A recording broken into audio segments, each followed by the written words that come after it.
Fala família, beleza? Assédio moral no trabalho. Eu vou falar um pouco sobre isso, mas eu vou ler as teorias para não ficar muito a ermo o que vai ser falado, tá? Então, o que se diz sobre assédio moral? Tipo de violência que constrange através de atos repetitivos e prolongados, causando humilhação, constrangimento e ofendendo a dignidade de um trabalhador. Elas visam diminuir, inferiorizar, isolar e desestabilizar mentalmente o empregado no seu próprio ambiente de trabalho, causando abalos físicos e mentais no indivíduo. Quem nunca, né? Quem nunca passou por isso? Por experiência própria, eu sei que a maioria dos chefes tentam se segurar com isso, porque normalmente o assédio moral, ele já vem enraizado junto com o fator trabalho. A partir do momento que você trabalha para alguém, de alguma forma a pessoa já te causa algum tipo de assédio moral. O comportamento humano diante de quando você se sente um pouco a mais, um pouco superior, um chefe, um dono de empresa, automaticamente já traz o assédio moral. A pessoa tem que ter uma retidão exemplar para que isso não aconteça. Eu acho importante falar sobre o assédio moral no trabalho, porque a gente nem sempre sabe exatamente o que é e como se defender. Vou ler mais um trecho aqui que fala sobre atitudes que caracterizam o assédio. Retirar a autonomia do colaborador ou contestar a todo momento suas decisões. Sobrecarregar o colaborador com novas tarefas ou retirar o trabalho que habitualmente competia a ele executar, provocando a sensação de inutilidade e de incompetência. Isso acontece bastante. Eu vejo várias pessoas reclamando, eu tenho vários amigos e amigas, a gente conversa direto sobre essas coisas, e isso acontece muito. Quando o patrão está insatisfeito, ele começa a te delegar funções que não são suas. E aí ele diz, mas tem que ser feito. Quando você é contratado, eles te dão o beabá da sua contratação.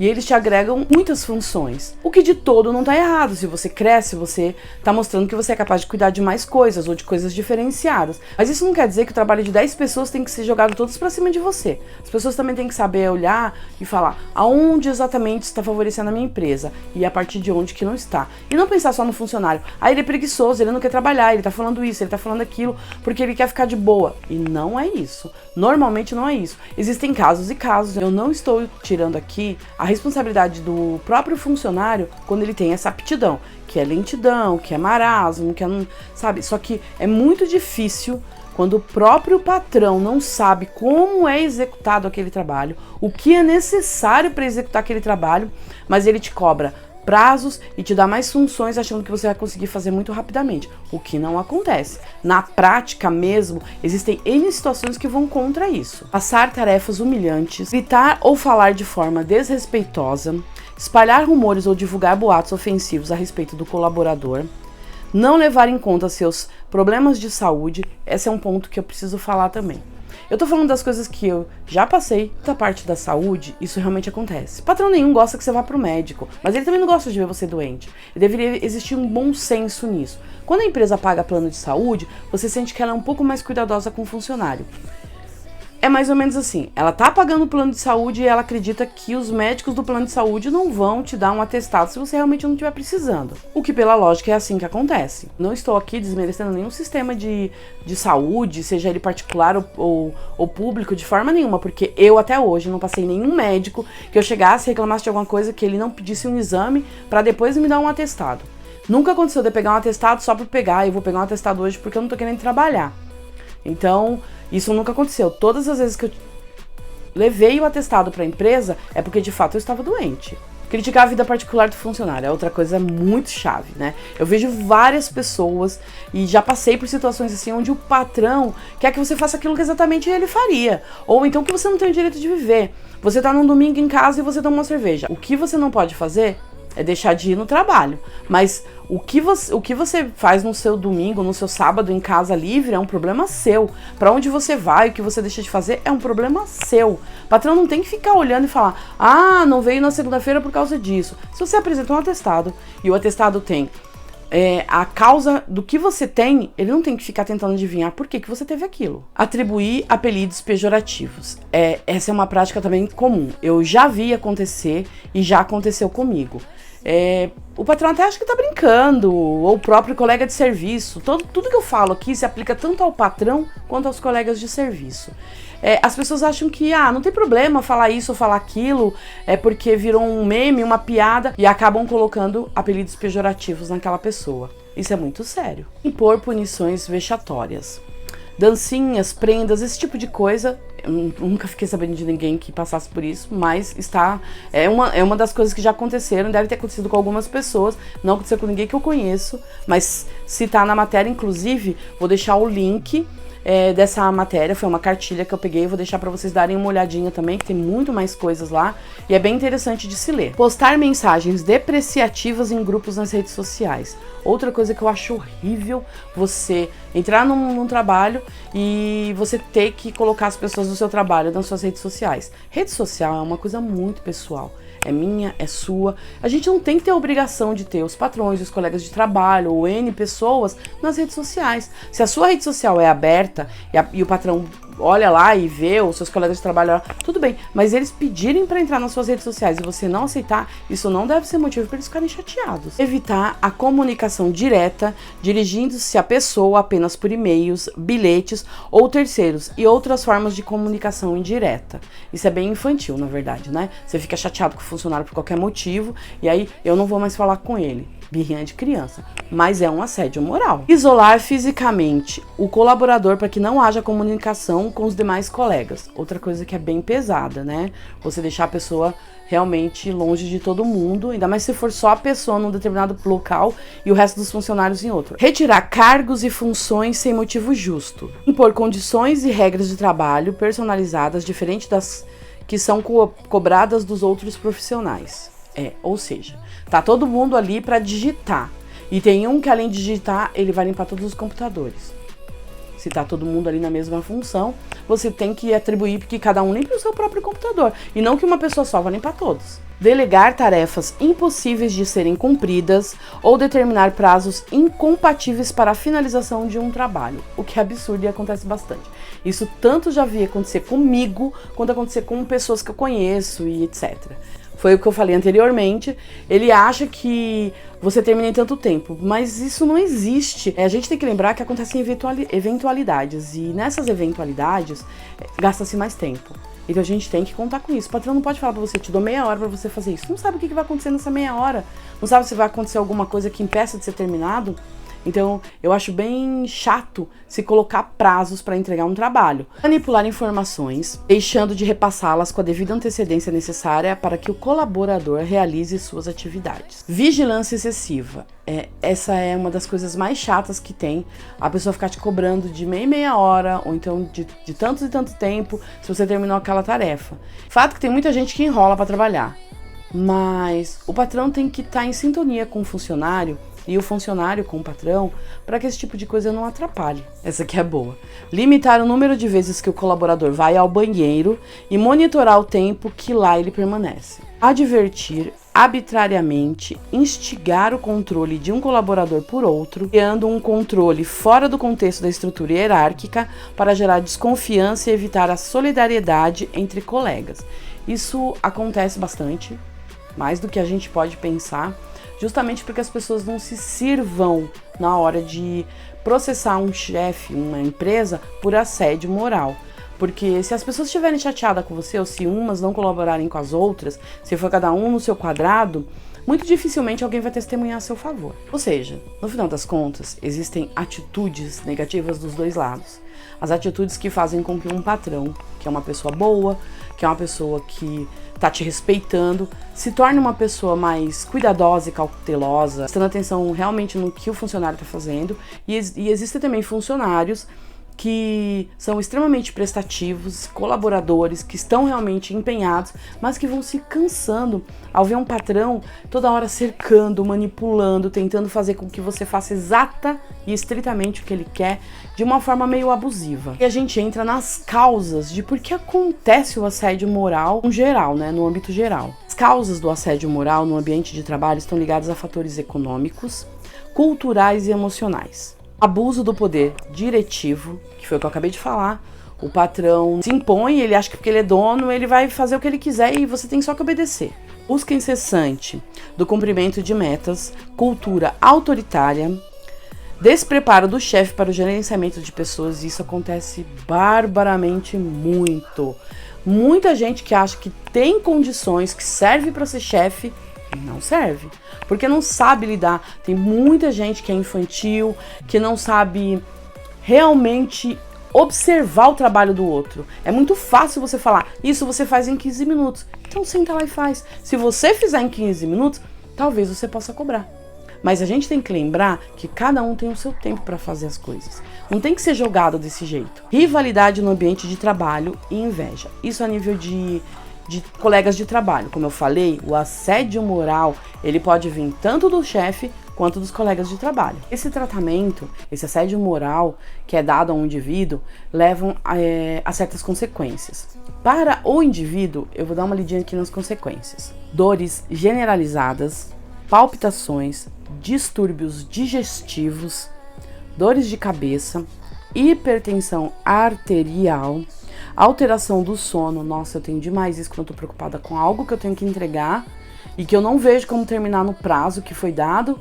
É bem complicado. Eu perco realmente, eu falo até pro meu chefe, eu não tô conseguindo dormir direito só pensando nisso. Irritabilidade, crises de choro, abandono de relações pessoais, problemas familiares, isolamento, depressão, síndrome do pânico, estresse, esgotamento físico e emocional, perda do significado do trabalho. Isso é uma coisa que acontece com quem eu converso, parece uma crescente. As pessoas realmente focam numa carreira e falam, é isso que eu quero fazer, minha aptidão é para isso. Mas se torna tão cansativo as cobranças e muitas vezes sem muito fundamento, e as pessoas realmente começam a pensar em mudar de profissão justamente por conta disso. Consequências para a organização ou empresa. Redução da produtividade, rotatividade de pessoal. A gente vê muito, né? Quando a gente vê uma empresa trocando de funcionários muito rapidamente, a gente fala, essa empresa não é boa. Aumento de erros e acidentes. Absenteísmo, que são as faltas. Licenças médicas, pelo óbvio, né? Se você tá sofrendo um assédio moral, se você tá sendo pressionado de alguma forma, sua saúde vai embora. Então você realmente vai procurar um médico e óbvio que o médico vendo você no estado que você vai estar, ele vai te dar atestado para você não ir trabalhar, para ver se você recupera um pouco daquilo que você perdeu. Exposição negativa da marca, ou seja, a empresa fica meio marcada. As pessoas quando saem de lá, que elas veem alguém entrando, elas mesmas falam para as pessoas, essa empresa não é legal, se fosse você procurava outra coisa. O que acontece é que quando você vai para uma empresa dessa, você já está esperando o emprego há tanto tempo que você abraça, você fica. Você acaba se esforçando demais para ver se você tem um pouco de reconhecimento e aí começa a história do assédio moral. Indenizações trabalhistas, os tais processos, né, trabalhistas e multas administrativas. Tudo isso são as consequências para a empresa. E o Estado também sofre com isso. Custos com tratamentos médicos, despesas com benefícios sociais, custos com processos administrativos e judiciais. Realmente, tudo isso acontece. O que a pessoa que está sofrendo assédio moral pode fazer? Reunir provas do assédio, anotar com detalhes todas as situações de assédio sofridas com data, hora e local, listar os nomes dos que testemunharão e a pessoa que sofre o assédio. O que ela pode fazer? Você entrar com um processo de assédio moral, você tem que anotar tudo. Você tem que anotar quando aconteceu, onde aconteceu, que horas, quem eram as pessoas que estavam ali, para que elas possam ser chamadas a testemunhar o que elas viram, o que foi feito ali.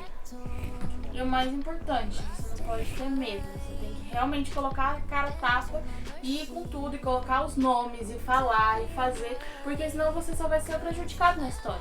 A gente sabe que é bem difícil para um colega de trabalho aceitar testemunhar a seu favor, porque as pessoas não têm empatia. Elas só lembram que se elas fizerem isso, elas vão perder o emprego delas. E elas esquecem que um dia elas podem precisar. Correto. Todos nós temos um pouco de empatia pelo colega de trabalho. Porque muitas vezes a gente olha e fala, não é comigo, um dia pode ser. E pode ser naquela mesma empresa, e pode ser dali a alguns meses ou alguns dias. O que a gente tem que lembrar é justamente que a gente não está imune a isso. Eu não ganhei na loteria, eu não sou o filho do dono, eu não sou a filha da dona para ter imunidade sobre tudo isso. Em algum momento, se ele fez com aquela pessoa, ele vai fazer com você. Então, a palavra-chave é empatia. Se coloque no lugar da outra pessoa e preste atenção no que o patrão está fazendo. Se ele realmente está fazendo um assédio moral para a pessoa, porque você pode ser a pessoa que ajude e pode ser também uma pessoa ajudada mais para frente. Colaboradores, de forma geral, têm que ser um pouco mais unidos. Não é só eu tô no meu quadrado e não vou olhar para o outro. Você não tá cuidando do serviço do outro, mas uma coisa que você tem que prestar atenção é como o patrão trata o outro. Porque se ele trata o cara muito mal, uma hora ele vai tratar você. Uma hora vai chegar a sua vez. Ele tá só peneirando, conforme a necessidade da empresa. Mas pode chegar em algum momento que ele simpatize com todos os outros e você seja o último da lista de simpatia. Vai sobrar pra você. Então não adianta a gente ficar falando, ai, ainda bem que não é comigo, sabe? Se esquivando e, tipo, não querendo olhar para o cara que tá sendo, a pessoa que tá sendo assediada e, tipo, não dar força pra pessoa, não estar ao lado dela, não ter essa empatia, porque no futuro vai ser a gente. Buscar orientação psicológica. É importante que a pessoa que está sofrendo assédio, ela seja assistida por um profissional para que possa orientar ela e também ao mesmo tempo fazer um tratamento, porque essa pessoa normalmente vai ter algum tipo de distúrbio momentâneo ou que seja definitivo, vai ficar alguma coisa, um resquício, ou de fato, durante o tratamento tudo vai sumir, ou durante o tratamento tudo isso vai ser resolvido. Mas o fato é que não dá para enfrentar uma situação dessa sozinha. Você tem que ter orientação de um profissional para que você não se perca nisso tudo e não fique mais doente. A orientação diz que você deve procurar um seu superior, um departamento responsável para que você possa fazer reclamação daquele assédio que você está sofrendo dentro da empresa antes de buscar solução externa. O fato é que na grande maioria das vezes, quem está te assediando é o dono da empresa. É a pessoa majoritária ali, é a pessoa que manda. O ruim é quando você está trabalhando e não é um superior seu que está fazendo isso. Além dele ser o superior, ele é o dono. Ele é a pessoa que está responsável pela empresa toda. Então fica meio difícil você competir com isso. Mas, de qualquer forma, você pode escrever uma carta para o RH contando o que está acontecendo para que eles conversem com o chefe. Óbvio que a gente sabe que as pessoas que fazem isso sofrem retaliações, mas pode ser que em um caso ou outro aconteça do patrão não ter, o chefe não ter se dado conta de o que ele está fazendo. Nossa, eu tô assediando moralmente, nossa, me desculpa, não era isso, eu realmente estava me sentindo. Pode ser que às vezes, em alguns casos, o diálogo, a reclamação direta ao RH surta um efeito positivo. Aí sim, se você comunicou ao departamento responsável, fez a sua reclamação, colocou suas observações e mesmo assim não houve nenhuma melhora ou piorou ou coisa do gênero, aí é a hora de você buscar uma saída externamente, fora da empresa. Aí você vai para os meios responsáveis, você vai procurar os meios legais para que você faça essa denúncia e para que você espere um processo legal que possa te dar o ganho de causa ou não. Mas o fato é, sempre, em qualquer caso, quando você vai brigar com uma empresa, você tem que provar aquilo. Então, se você não tem, que é uma das grandes coisas que eu penso pra caramba direto, você não tem pessoas que trabalhavam na empresa que você conheça, e as que você conhece não estão nem aí, não vão testemunhar ao seu favor, porque possivelmente virá a perder o emprego, então como é que você vai provar? São coisas que a gente sabe, a maior parte dos trabalhadores sabe qual é o caminho para denunciar, qual é o meio legal para que um chefe abusivo que está praticando o assédio responda por isso. É mais fácil quando é um colaborador, um superior, que é uma empresa grande, que tem vários superiores e que existe uma diretoria para resolver aquilo, ou que o dono tenha nomeado. É mais fácil que não seja direto com o dono, porque quando é direto com o dono é isso que acontece. Ninguém quer testemunhar, ninguém fala nada e você continua. Você tem dois caminhos: ou você fica lá sendo humilhado, ou você pede a conta. De qualquer maneira, para haver um processo, você tem que ter provas. O que é certo e o que os colegas de trabalho deveriam fazer para ajudar a pessoa que está sofrendo um assédio moral seria estar presente, dar uma força e se colocar à disposição para ser testemunha do que ele está vendo, porque ele não está mentindo se ele for testemunhar. Mas como eu acabei de falar, isso não acontece. Normalmente, ninguém fala, porque as pessoas têm medo de perder o emprego. É bem complicado falar de assédio moral só por falar. É mais ou menos como algo que não funciona bem porque você tem que provar aquilo e a pessoa não está sendo só afrontada. Não é uma coisa de uma pela outra. Você tem que provar, você tem que chegar e falar assim, olha, eu tava sofrendo. Então, não sei até onde, mas eu já fiquei imaginando, poxa, se é comigo, eu vou gravar vídeos de forma escondida, para que o patrão não veja quando ele estiver sendo abusivo, para que o superior não veja. Vou pedir para alguém gravar de longe, não sei. Existem poucas maneiras de fazer isso, Mas eu acho que a gente sempre acha uma saída. O importante é a gente não desistir, porque quando a gente tá com a verdade, a gente pode até sofrer naquele momento, porque a justiça do homem não ficou para todos, né? A gente vai ter a justiça que a gente merece. Existe uma lei para isso, é a Lei 4742, que a Câmara Federal aprovou. A pena varia de 6 meses a 2 anos de reclusão e cabe multa. Acho que todo mundo já passou por assédio moral. E a gente sabe como é constrangedor, como a gente se sente acuado quando isso acontece, porque no momento que acontece o assédio, você muitas vezes quer levar para um lado mais suave, tipo, não tava falando sério. Não, é o jeito dele. Porque ele não pensa mais tão pra frente, é uma pessoa que já tá... É difícil você realmente parar e falar, eu estou sendo assediado. E quando você se coloca nessa posição, que o assediador é o dono da empresa, a primeira coisa que vem na sua cabeça é de onde vem meu sustento. Como que eu vou sobreviver sem esse trabalho? Eu tenho responsabilidades, eu tenho isso, tenho aquilo, e eu sei de tudo isso porque eu já passei por isso. É bem difícil, mas eu volto a dizer, como eu já disse em outros vídeos. Vamos conversar um pouquinho aqui nos comentários. Me falem se vocês já passaram por isso, se vocês conhecem pessoas que já passaram, os casos mais absurdos que vocês já viram. Vamos bater um papinho lá, tá bom? Se inscreve no canal. Compartilha com seus amigos, seus familiares, pra nossa família crescer muito mais. Deixa o like. Ativa o sininho pra você receber as notificações dos próximos vídeos. Por hoje é isso. Espero que vocês tenham gostado do vídeo. Fiquem com Deus. Beijos e fui!